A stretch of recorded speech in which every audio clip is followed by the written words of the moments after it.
26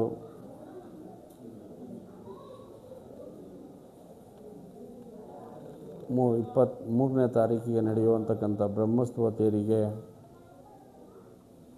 ತಾವೆಲ್ಲರೂ ಕೂಡ ಕುಟುಂಬ ಸಮೇತವಾಗಿ ಆಗಮಿಸಿ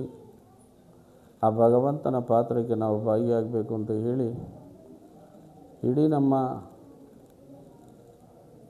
ಬೆಂಗಳೂರು ದಕ್ಷಿಣ ಮಾದಗುಂಡನಹಳ್ಳಿ ಗ್ರಾಮ ಮತ್ತು ಕುದೂರು ಹೋಬಳಿ ಇಲ್ಲಿ ನೆಲೆಗೊಂಡಿರುವಂತಕ್ಕಂಥ ಶ್ರೀ ಭಕ್ತಮುನೀಶ್ವರ ನಕ್ಷತ್ರಕ್ಕೆ ಶಿವನ ಪರಿವರ್ತನೆ ಬ್ರಹ್ಮೋತ್ಸವ ತೇರಿಗೆ ತಾವೆಲ್ಲರೂ ಕೂಡ ತಪ್ಪದೆ ಕುಟುಂಬ ಸಮೇತವಾಗಿ ಆಗಮಿಸಿ ಆ ಭಗವಂತನ ಒಂದು ಕೃಪೆಗೆ ಪಾತ್ರರಾಗಬೇಕು ಅಂತ ಹೇಳಿ ನನ್ನ ಭಕ್ತಿಯಿಂದ ಬೇಡ್ಕೊಂಡೆ.